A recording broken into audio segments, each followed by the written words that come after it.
We now come to Prime Minister's questions. Gagan Mohindra. Prime Minister.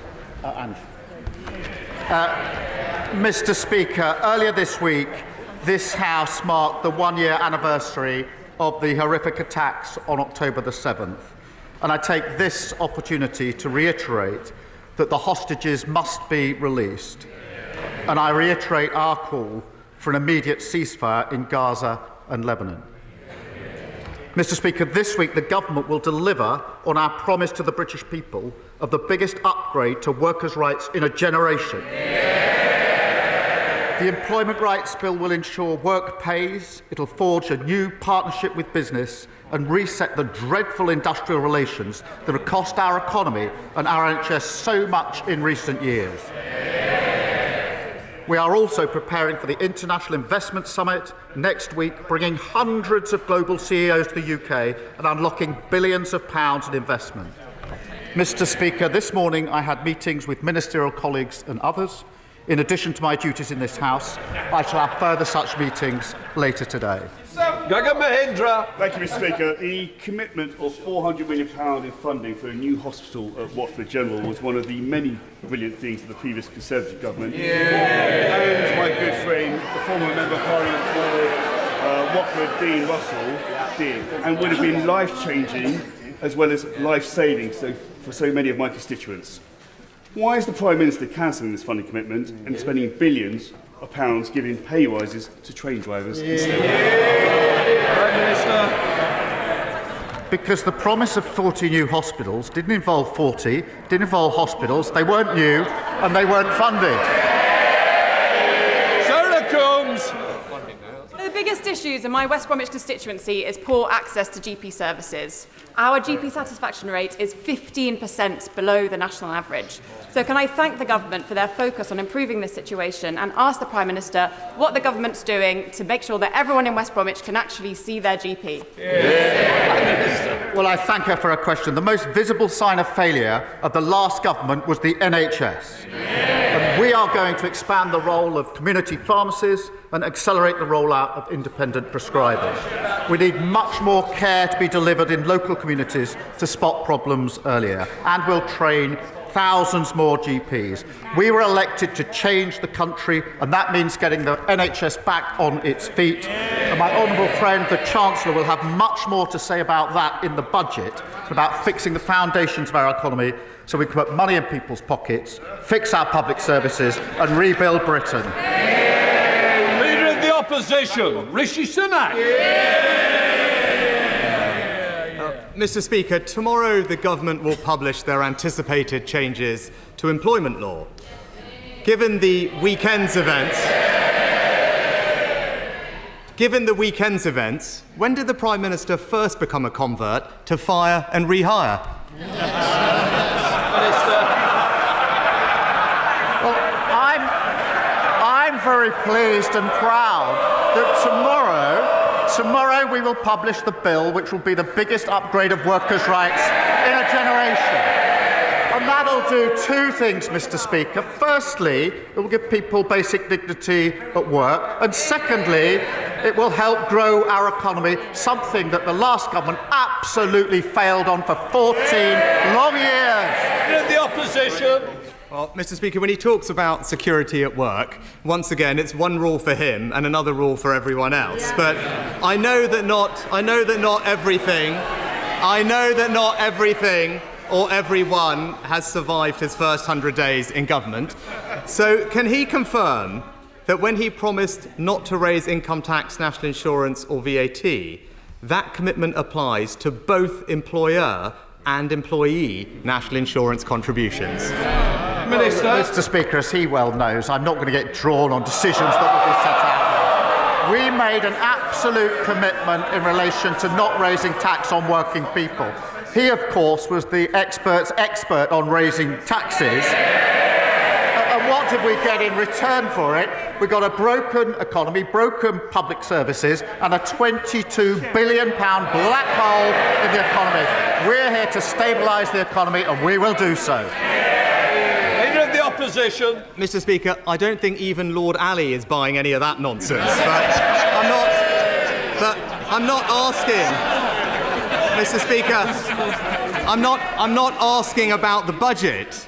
I'm not asking about the budget. I'm asking specifically. I'm asking specifically about the promise he made to the British people. So let me ask him again, just to clarify his own promise. Does his commitment not to raise national insurance apply to both employee and employer national insurance contributions? We set out our promises in our manifesto.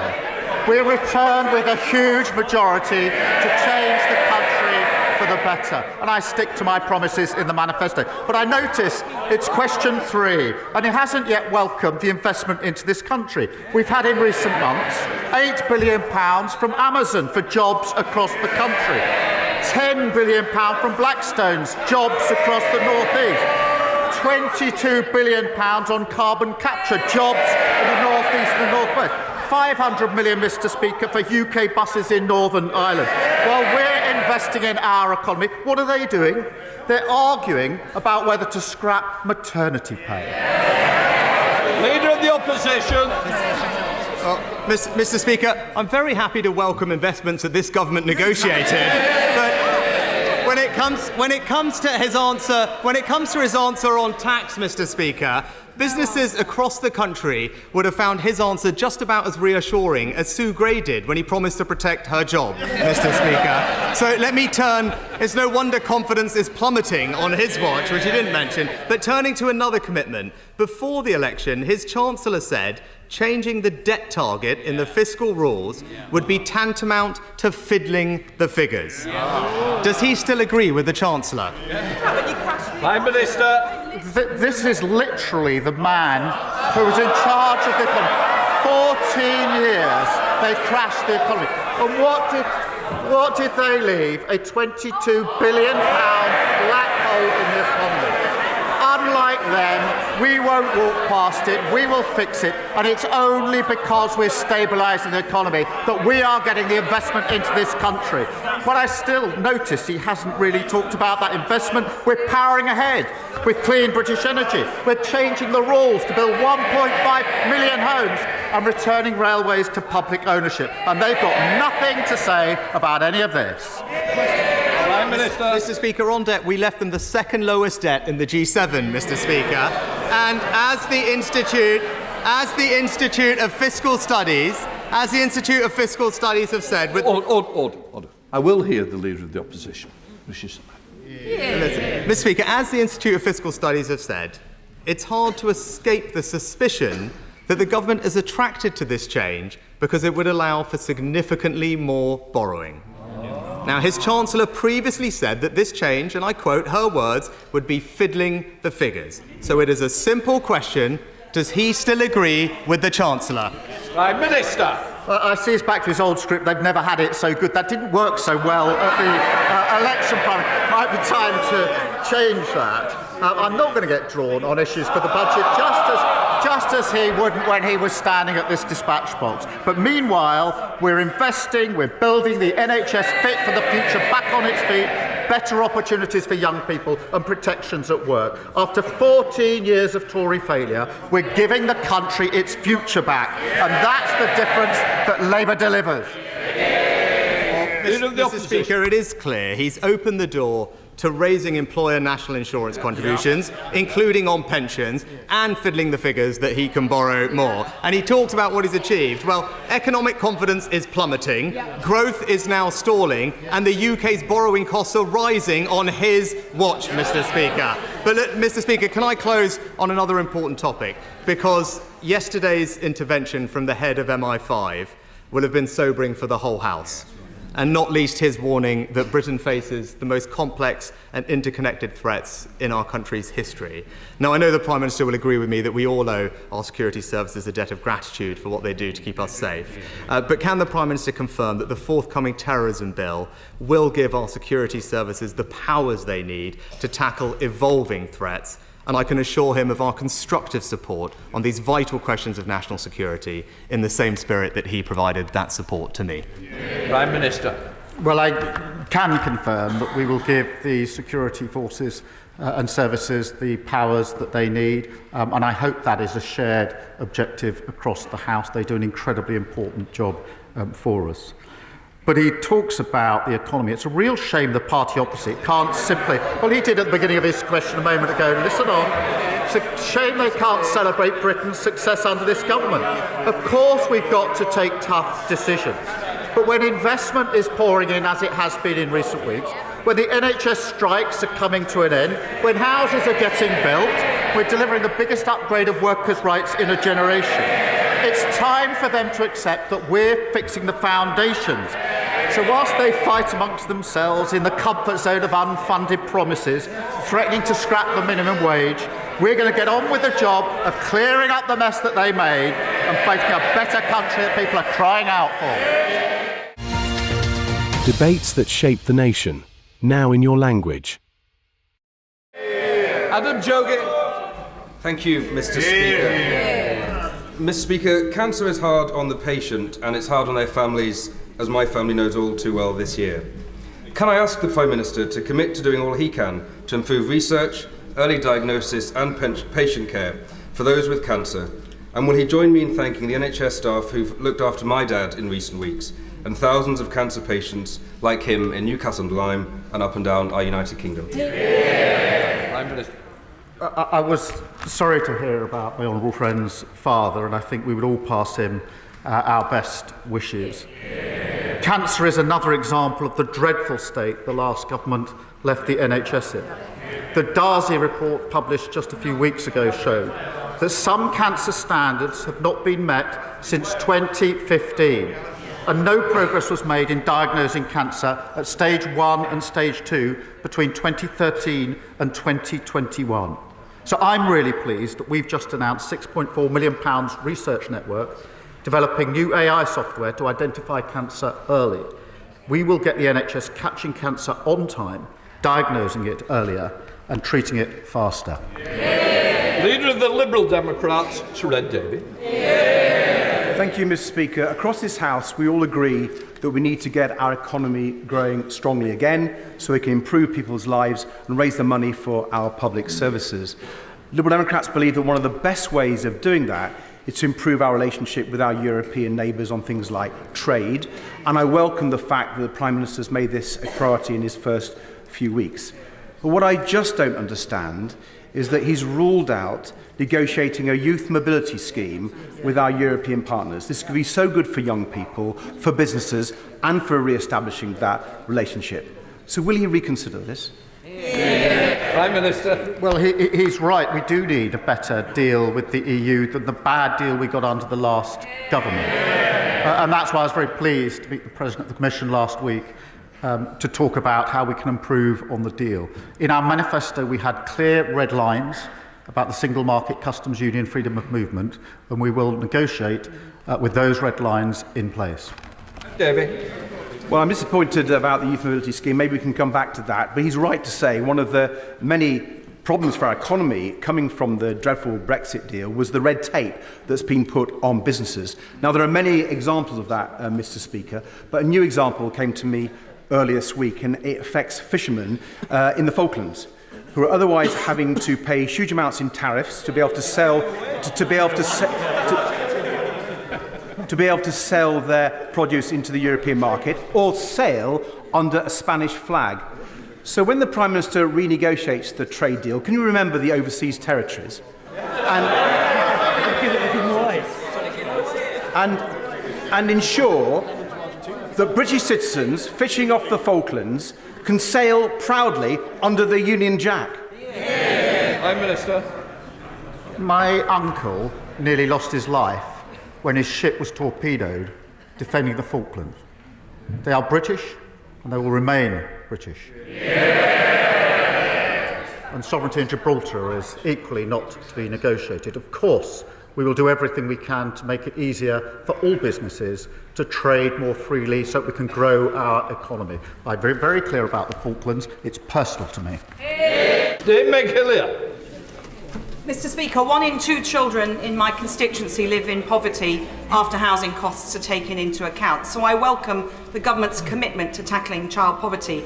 But we all know that every year of poverty has a long-term impact, so could the Prime Minister tell us that the Welcome Child Poverty Task Force, which is underway, could he tell us when he expects that to report so we can see action?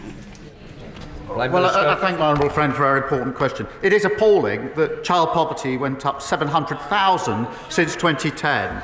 And after the last Labour government did so much to bring it down, and tackling this is at the heart of our mission to break down the barriers to opportunity. The task force is developing the strategy to reduce child poverty, and it will be published in spring of next year. Shivani Raja. Leicester. The Prime Minister's decision to impose VAT on independent schools strips hard-working families of the choice for what is best for their children, while risking job losses for teachers, increasing class sizes and squeezing state school resources to their absolute limit. With these impending threats, what actions is the Prime Minister taking to mitigate these effects if he is not undertaking an impact assessment to understand them? I do understand that many parents across the country save hard to be able to send their children to private school because they have aspiration for their children. So does every parent who sends their children to a state school. And the problem we have is we don't have enough teachers in key subjects in our state secondary school. Now, the party opposite may be prepared to tolerate that. I'm not. And that's why we've made this change to fund 6,500 teachers. And they chunter on. But they have to answer the question, which none of them are answering. If they're not going to make this change, are they going to leave our state secondaries without the teachers they need? Or are they going to cut the education budget by £1.5 billion? Which is it? Mr Speaker, since the signing of the Belfast Agreement in 1998, more people in Northern Ireland have now sadly lost their lives to suicide than those that were killed during the 30 years of the Troubles. Would the Prime Minister agree that the challenges with poor mental health in Northern Ireland, some of which are directly related to the violence of our past, is a unique and pressing legacy of the Troubles? So would he therefore commit to tasking his government to work collaboratively with the Department of Health in Northern Ireland to explore how these issues can be properly recognised and resolved? Well, I thank him for raising this important issue. I do know firsthand the deep impact that the Troubles have had on so many in Northern Ireland, and we must ensure that those with mental health issues receive the support and the care that they need. Now, public services obviously devolved in Northern Ireland, but we will work with the executive and leaders to support them in delivering better outcomes, which is why my Secretary of State for Health spoke to the Health Minister in Northern Ireland in the first week he was in the department. And I'm sure that he'd be prepared to follow up should the honourable member wish so. Davis.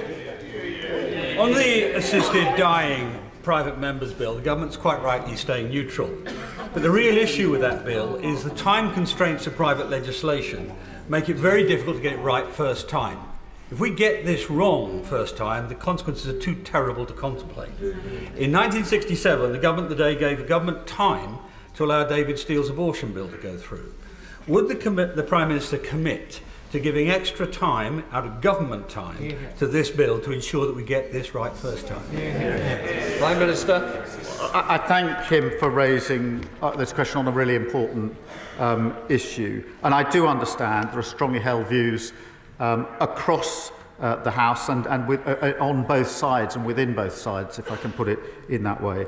I do agree with him that it is important that we ensure that any change to the law, if there is to be one, is effective. Now, if this House gives the bill a second reading, it will, of course, then go to the committee as usual, which will allow that more detailed scrutiny. But we do need the discussion more broadly on this important issue.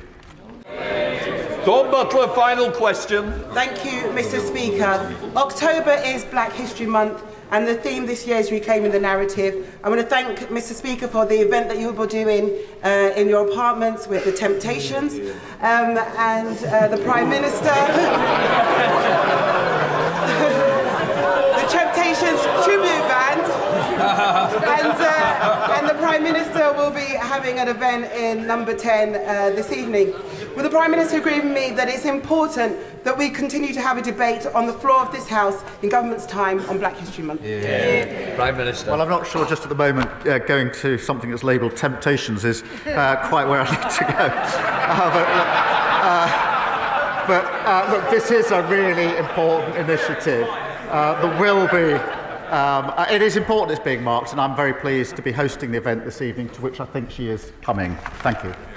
Right, that completes Prime Minister's questions.